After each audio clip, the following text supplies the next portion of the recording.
Yo tout le monde, bienvenue sur la chaîne de le Wemax. On est content de se retrouver, ça y est, deuxième partie de la saison, peut-être finale de Bleach en tout cas, la grande saison de la guerre contre les Quincy qui est normalement le dernier arc, hein. Donc on imagine que ce sera la dernière saison, mais peut-être divisée en plusieurs parties. Là c'est la deuxième, on l'entame avec cet épisode 14, du coup qui vient d'être diffusé aujourd'hui, et qui correspond au chapitre 542 à 545 dans le tome 61.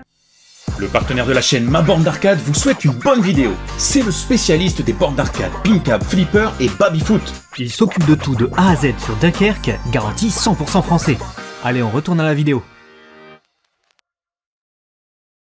Donc, informations qui nous sont données par Atsushi, qu'on embrasse très fort. Merci pour ces infos complémentaires. Et juste avant qu'on débute cette review, comme vous le savez, on s'abonne, on explose le compteur, on fait le même bruit que font les explosions de la Soul Society engendrées par les Quincy, mais sur la petite clochette. Voilà, il faut que ça détonne. On compte sur vous, du coup, pour exploser ce petit compteur. Du coup, épisode qui débute sur une naissance. On voit une naissance et petit à petit on comprend que c'est Yurabara qui est, comment dirais-je, encensé. Yurabara. Voilà, ça commence comme ça. La naissance de Yurabara qui diffère a priori d'après ce que nous dit Atsushi, c'est un spoil sans en être un. C'est-à-dire que vu qu'on nous a donné ça dans l'épisode, bon, en fait, on devait la voir genre au chapitre 565 d'après ce qu'il nous dit. Hein. Donc c'est beaucoup plus loin, puisque là, je vous l'ai dit, ça s'arrête vers le 545, donc 20 chapitres avant. Mais on a un rajout, c'est qu'on voit la génitrice de Yurabara. Donc a priori, ce serait un ajout peut-être de Taito Kubo, voilà, par rapport au manga. Voilà, c'est pas un spoil que de dire ça, puisqu'on la voit là dans l'épisode.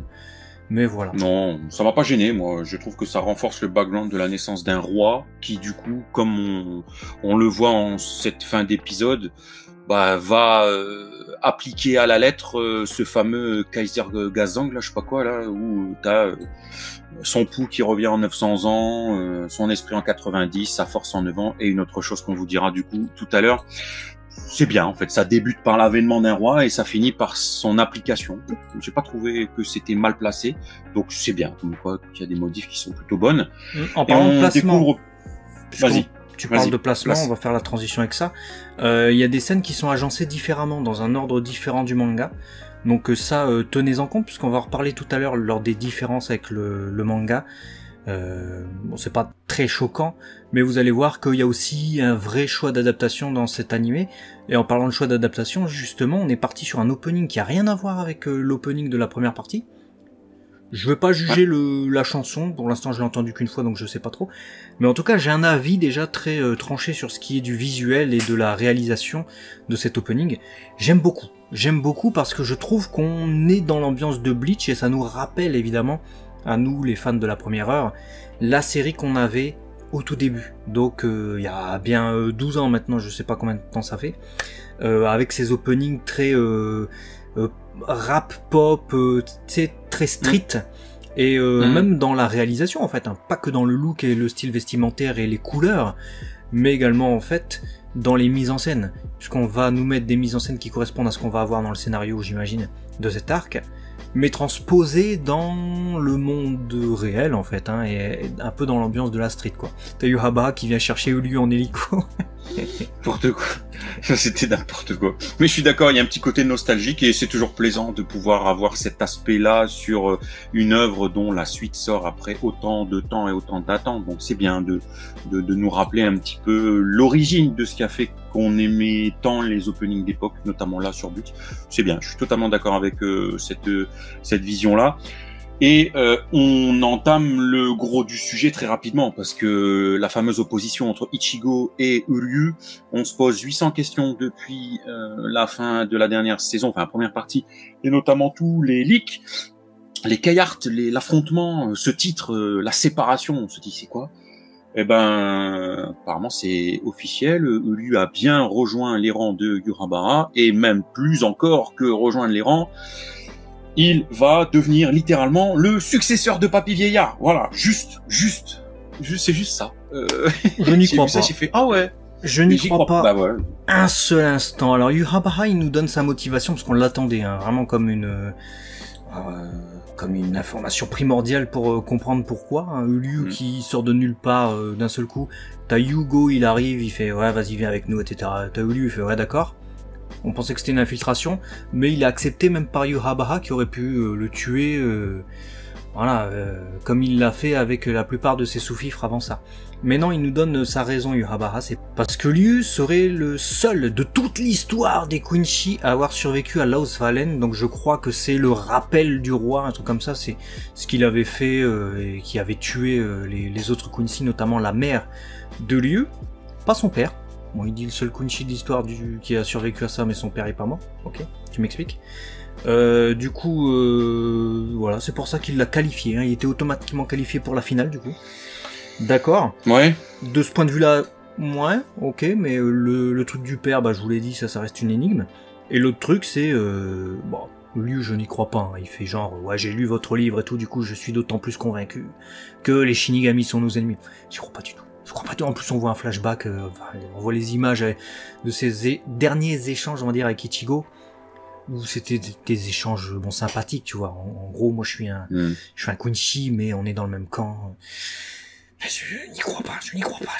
Non, j'y crois pas, ça marche pas sur moi, et c'est ça le côté dommage, en fait, c'est que je vois ça, je constate, je me dis ok, mais je trouve Yurabara d'une naïveté absolue.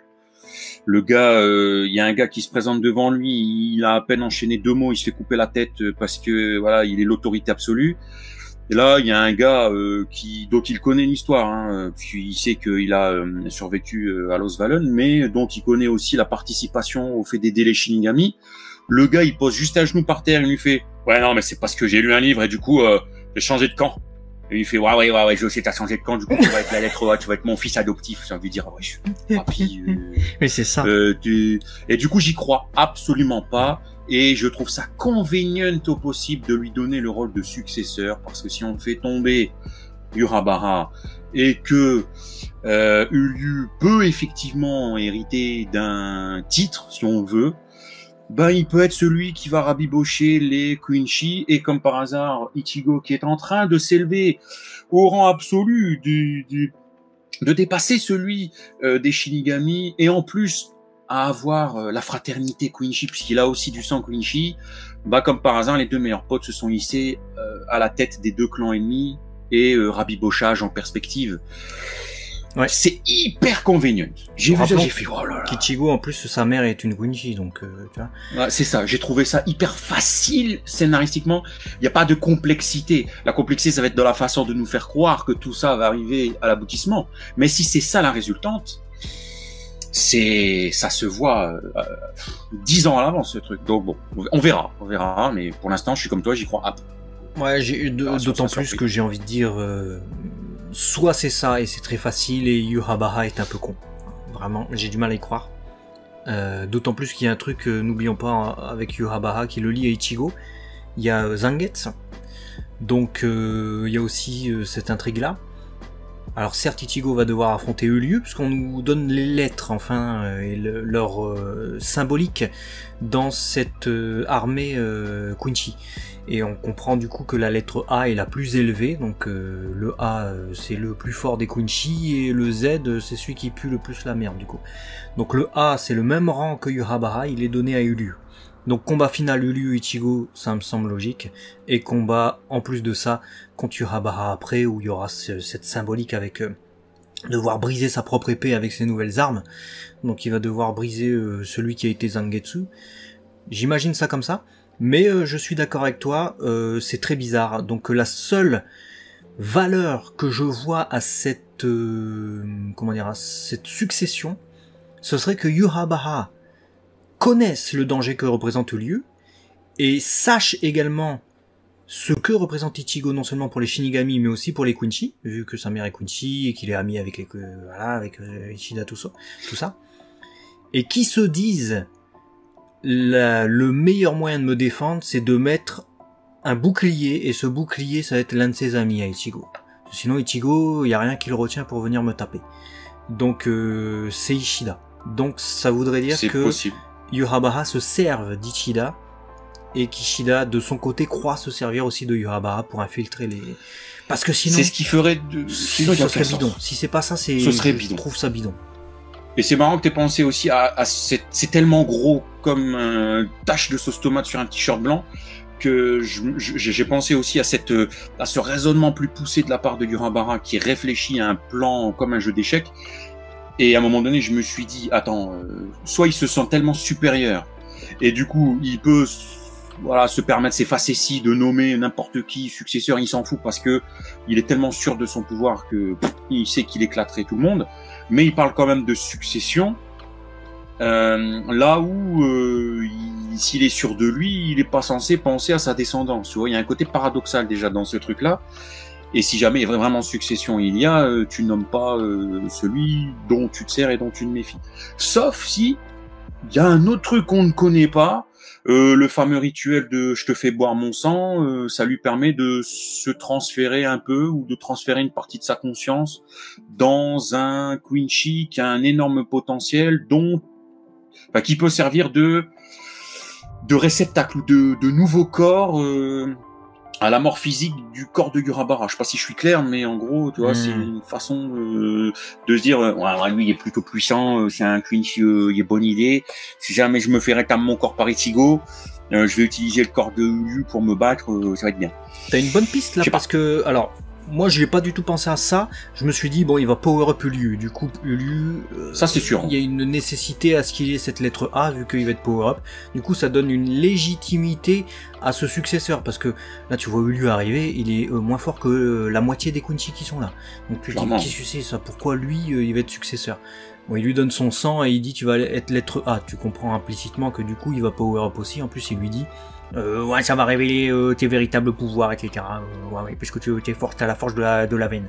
Donc tu te dis d'accord. Il obtient également un Shrift, ou je sais pas comment ça s'appelle, du coup on imagine que lui, ça va être le big boss du truc.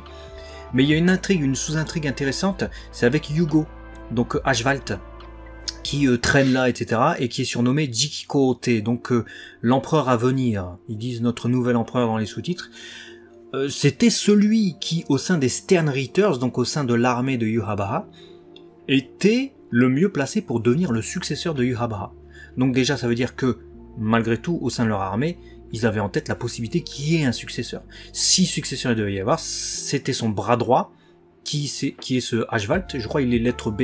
Hein, moi je pense. Je crois que... Yugram il s'appelle, je sais pas quoi, Yugram, Ashvalt. Ouais, Yugo il est surnommé du coup. Mais je me dis...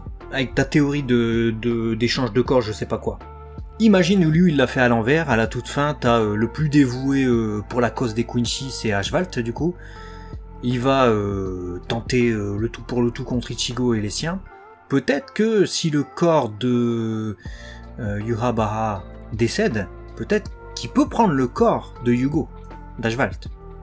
Tu vois, plutôt que celui d'Ulu, parce que là je vois pas comment il pourrait prendre celui d'Ulu. Je sais pas, mais je trouve bizarre ce rituel de boire le sang d'eux alors qu'ils partagent déjà le même sang. Je me suis dit pourquoi. Il y avait une intrigue, en tout cas, voilà, toute cette intrigue, dites-nous, le power-up, oui, certainement, ouais, un éveil du sang pur, parce que bon, rappelons quand même que normalement, Ulu, c'est censé être un métis, il y a pas le sang totalement pur, je crois, si je dis pas de conneries. C'est pas descendant disons qu'il est pur Quincy, mais t'as des Quincy de qualité supérieure et t'as des Quincy merdiques. Sa mère, elle était merdique et son père, c'était un... C'est ça, ouais, c'est ce que je sous-entendais. Ouais, c'est ce que je sous-entendais, donc du coup, peut-être que... D'après leur qualificatif à eux, moi je me permettrais pas de faire de telles ségrégations parmi les Quincy, voilà. Non, mais c'est comme ça que ça a été dépeint, quoi. Clairement, t'avais l'élite, et donc peut-être que ça va lui servir, en tout cas, le fait d'avoir le sang de 100% Quincy. Bon, en tout cas, on verra, mais toute cette partie est très nébuleuse et énigmatique. Dites-nous ce que vous en pensez dans les commentaires, mais on n'y croit que très peu, clairement. Bon, voilà. Qu'est-ce qu'il y avait d'autre d'intéressant? Bon, on retrouve Orihime, Chad, Urahara, qui sont dans le Wekomundo, là, ils sont en train de vouloir s'entraîner. Voilà, monter en compétence avant l'arrivée des Quincy. C'est bien de les revoir. Ce qui est intéressant surtout, c'est qu'on voit la personne qui les a sauvés. Rappelez-vous que la dernière scène avec eux, ils étaient en proie avec Yamadera Koichi, là, je sais plus comment il s'appelait son personnage, qui se fait péter en deux, et ils sont sauvés par une mystérieuse force. On avait supposé que c'était Grimmjow. La silhouette, il ressemble, hein, donc je suppose que c'est Grimmjow. Mais j'étais parti pisser dans l'épisode 14, je pouvais pas montrer mon visage tout de suite et tout. Alors on sait pas, rappelez-vous que nous on lit pas le manga, donc n'allez pas nous spoiler dans les commentaires, hein. On ne veut pas savoir. Mais voilà, il y a une supposition. Et d'ailleurs, la dernière scène avec Urahara dans cet épisode, il y a un mec avec une mallette et une fille avec les mains dans les poches habillée en rose qui arrive. Théorie, c'est qui? Là, j'ai pas parce que j'ai rien eu en tête qui m'est venu à ce moment-là. Donc si t'as, vas-y, balance. Moi, j'ai pas eu de théorie. Bah pour le gars avec la mallette et la fille, j'ai une piste. Ça peut être les fameux Fullbring. Là, tu sais, t'as Ginjo et Liluka, puisque Liluka, cheveux roses, bon, elle pourrait avoir changé de tenue, elle est en rose. Et Ginjo, je sais pas pourquoi, je l'imagine bien avec une mallette. Donc après, cela dit, ce serait pas étonnant parce que ce qu'elle dit à un moment donné au Nishime, c'est marrant que nous, terriens, sommes dans le Wekomondo pour nous entraîner pour sauver la Soul Society contre les Quincy. Donc tu vois, elle te fait un résumé où il y a toutes les comment je peux appeler ça, c'est pas toutes les races, mais toutes les forces qui existent, toutes les forces en présence. Bon, on manquerait plus que les Fullbringers s'en mêlent et on est au complet. Donc je suis pas étonné que dans cette grande guerre, il puisse y avoir l'aide à un moment donné de cette partie-là. Donc clairement, j'ai bien envie de suivre ta théorie parce que ce serait pour le scénar. Et si c'est pas ça, le maillon qui manque. Si c'est pas ça, c'est juste le gros costaud à lunettes de soleil qui fait 3,50 m qui est toujours avec Urahara, et puis la petite qui tabasse des gens avec ses deux cheveux qui partent comme ça. Mais bon, ils ont moins d'intérêt, je trouve, dans une bataille que les deux que je viens de dire. C'est sûr. Ensuite, histoire de vous donner les gros points aussi, on a Ichigo qui va du coup tenter de surpasser le niveau des Shinigami. Il était déjà chaud, hein, vous vous souvenez, il avait arraché les manches, il s'était fait des doubles couteaux de cuisine et tout, Etchebest était venu par là, il lui avait dit tiens, meilleur couteau et tout, il était chaud. Là, il y a Ichibe, hein, si je dis pas de bêtises, si j'écorche pas son nom, il fait tu vas devenir plus fort parce que tu peux merde Ichigo, donc on va s'entraîner, parce que le roi il a dit ok d'accord, tu peux aller dans le monde, il est beau le monde et tout, regarde si sombre et tout, tu peux t'entraîner, Donc, il va devenir encore plus ouf. Notre Ichigo, qui est déjà ouf. Ouais, il le met dans un endroit très étrange. C'est un peu la salle de l'esprit du temps, mais du Seigneur Dieu tout-puissant des Shinigami. Seul le roi des âmes peut donner une permission à un Shinigami pour qu'il puisse s'entraîner dans cet endroit. Et vu qu'Ichigo va devenir power-up et ultra puissant, il est possible que ça crée un petit problème pour son retour sur Terre, et c'est de cela qu'est venu informer les amis d'Ichigo, notre cher Kyoraku. Cette phrase, je sais pas si elle est au bon endroit, mais à partir du moment où je l'ai débuté, j'ai su que la fin allait être très, très compliquée. C'est comme marcher sur, tu sais, tu vas sur un pont qui commence à s'écrouler petit à petit. C'était à peu près la même chose. Toujours est-il qu'il arrive, j'étais surpris par cette scène, mais agréablement au début. Puis très surpris en mode mais what the fuck sur la fin. Il arrive vers les amis d'Ichigo, t'as Keigo qui s'emporte, il l'attrape par le col et tout, je me suis dit qu'est-ce que tu fais gars? Il est face à un capitaine Shinigami, le nouveau grand commandant là, etc. Il arrive, il le chope par le col. Et j'ai trouvé ça bien de donner une place à ces personnages-là. J'ai trouvé ça bien, en plus on retrouve leur seiyuu du tout début de Bleach, et c'est cool, maintenant c'est des seiyuu qui ont step up, qui sont top level et tout, c'est parmi les grands noms du truc, mais ils font des personnages un peu random, entre gros guillemets, dans Bleach, très secondaire en tout cas. Et t'as Kyoraku, il vient en personne. Je me suis dit, pourquoi lui vient, c'est le grand capitaine, il vient en personne donner, informer au début, on pense, les amis d'Ichigo, qu'il ne reviendra peut-être pas. Tu te dis d'accord, mais bon, t'en fous, t'es un Shinigami, c'est juste les amis d'Ichigo. Et il vient, il leur donne des places, des tickets de concert. Il dit venez le voir à la Soul Society, c'est peut-être le dernier endroit où vous pourrez le voir. Je me suis dit bon, il y a une belle intention, il y a un beau message, même s'il dit c'est une chance sur je sais plus combien, 1 millier, 10 000, ça va. Cette chance, elle a de grandes chances de se réaliser, puisque si vraiment dans son écriture Taito Kubo veut faire venir les amis d'Ichigo là-bas, c'est pas pour rien. Soit c'est pour les faire vraiment venir eux, soit c'était une manière déguisée de donner dans le monde des terriens 3 passes pour la Soul Society. Je pense pas qu'il soit nominatif. Et je me suis posé la question si ça pouvait pas servir à d'autres personnes qui ont un énorme potentiel et qui pourront aider la bataille qui pourrait se dérouler à la Soul. Je te dis n'importe quoi, admettons Ularala. Il a plus le droit d'y aller normalement. Il est plus invité, tu vois, il est reclus. Je crois que c'est encore le cas. Hein. Dites-moi dans les commentaires si je dis n'importe. Mais admettons, lui, on sait que c'est un fou. Il veut aller aider. Imagine, il y a un pass. Ils lui font, bah tiens, monsieur, vous êtes beaucoup plus fort de la force, ah ouais. Et lui fait, ouais, je vais aller, ouais, je vais faire la bagarre et tout. Ouais, donne-moi ton ticket. Ouais. J'en sais rien. Tu vois, parce que ça peut ne pas être juste 3 passes qui peuvent servir le game. Je sais pas. Mais t'as raison. C'est les potes. T'as raison, en plus, faut pas oublier que sur Terre, il y a Ishin. D'ailleurs, il y a une scène avec lui, enfin, c'est une scène, c'est même pas une, c'est un plan.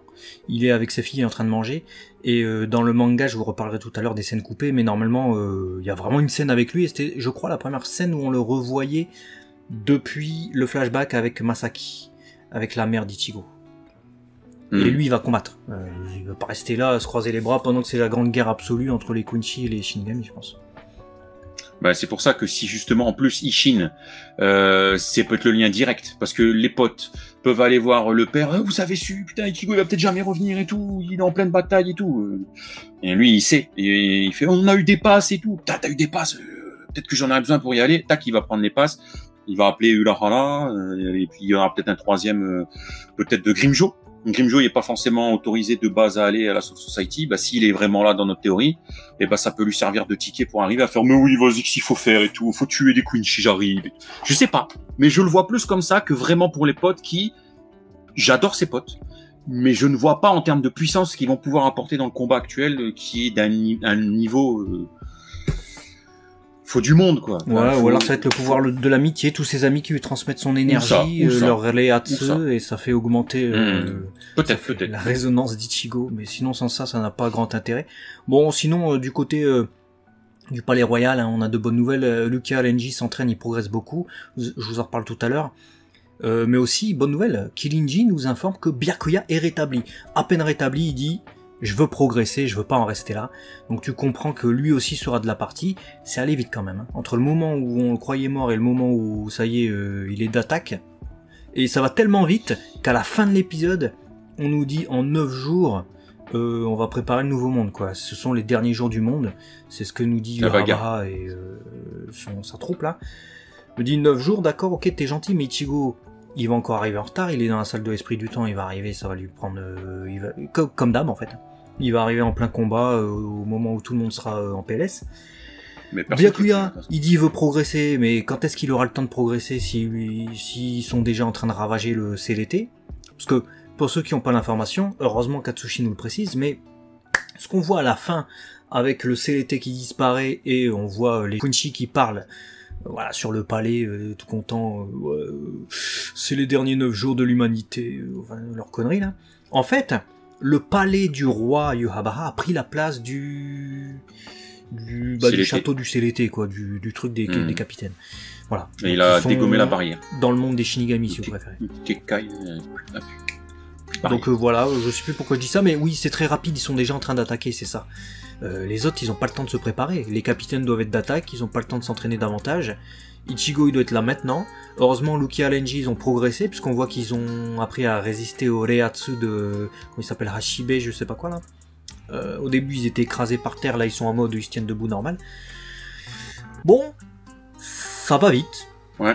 Ça va vite, hein. Chad et Onishimi, on sait pas la durée de leur entraînement et où ils en sont arrivés aussi. Donc ouais, là il y a une invasion très rapide et c'était peut-être l'un des passages qui m'a le plus surpris dans cet épisode, parce que bon, le fait qu'il y ait des entraînements, que machin revienne, qu'il soit guéri. Mais alors ce moment où, allez on y va, tac tac, maintenant on attaque, je me suis dit ah ouais, c'est bien, on rentre dans le cœur de l'action tout de suite, et ça c'était pas forcément prévu tout de suite là. Je pensais que ça allait être en 1 ou 2 épisodes, même si je savais qu'il allait pas attendre longtemps le roi. Il est pas con, il va pas attendre que tout le monde se remette. Mais là ça m'a bien surpris en fait. Je me suis dit ah ouais putain, ah ouais d'accord, la bagarre c'est maintenant en fait. Donc ouais c'est bien, parce que c'est un défi. que vont devoir surmonter les Shinigami et toute la troupe à Basile.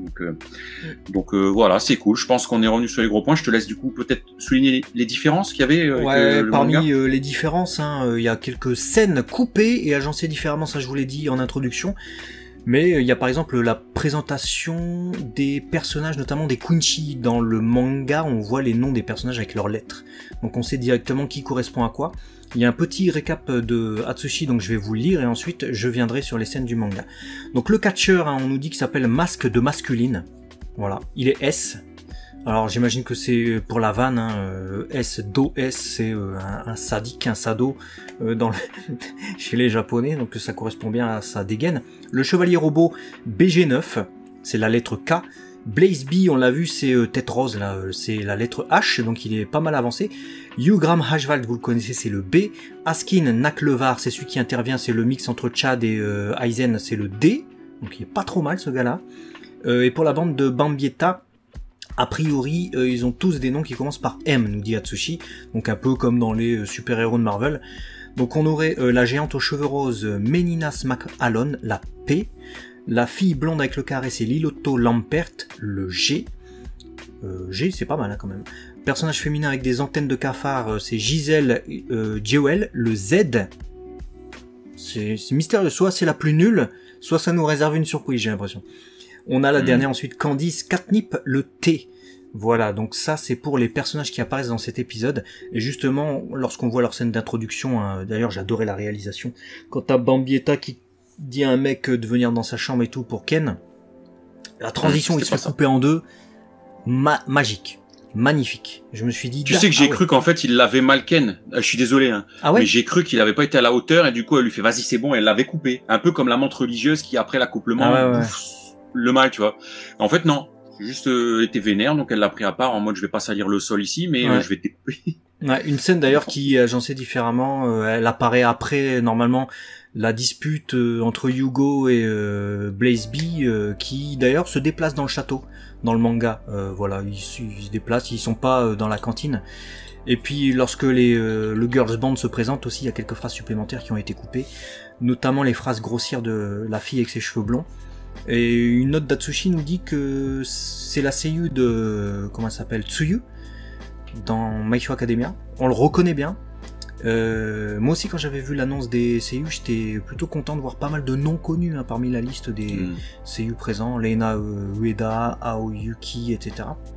Mais c'est vrai que c'est dommage qu'elle la joue comme ça. Voilà, mais après ça colle avec son caractère où elle insulte les gens, parce que il y a une phrase dans le manga où elle insulte de bitch Bambietta je crois, ou je sais plus qui, et je parle pas de la plage. Voilà. Après, il y a la scène Inoue-cha de Wekomundo, il y a un personnage qui apparaît, c'est Pelo-chan, totalement coupé dans l'animé, donc ça n'apparaît pas, ce qui est bizarre. Et puis il y a une scène aussi de quotidien où on revoit Ishin, justement, avec les sœurs d'Ichigo, qui a été coupée, voilà, au profit d'une seule image pendant le discours d'Inoue, et une autre scène qui peut-être apparaîtra dans le prochain épisode, je ne sais pas, même si normalement elle aurait dû apparaître dans cet épisode, c'est un flashback de Renji, qui se souvient de l'entraînement ou de ce qu'ils ont dû faire normalement avant d'être avec Hachibe. Normalement, ils étaient avec la femme, la Senjumaru Shitara, qui leur avait demandé de se déshabiller, mais total, et du coup ils devaient être ensemble déshabillés au même endroit, ils étaient plutôt gênés, ce qui crée une certaine intimité entre les deux personnages, qui a totalement été coupé de l'animé. Voilà. Voilà ce qu'on pouvait vous dire du coup sur cet épisode, on espère qu'on a été complet, on remercie encore Atsushi pour ses précieuses notes et informations qui viennent enrichir d'autant plus ces reviews. Dites-nous dans les commentaires ce que vous avez pensé, ce que vous y croyez pas, vous êtes hypé, vous avez kiffé cette adaptation, bref on veut tout savoir, mais ne spoilez pas s'il vous plaît, ou alors vous mettez spoiler, vous descendez de je sais pas combien de lignes pour préserver l'histoire pour tout le monde. Abonnez-vous, et puis nous en tout cas on se dit à très vite sur la chaîne 2. Et ouais Max, avec on espère de la CGI encore mieux, parce que il y a quelques trucs criards quand même dans cet épisode. À très vite en tout cas. Allez, ciao.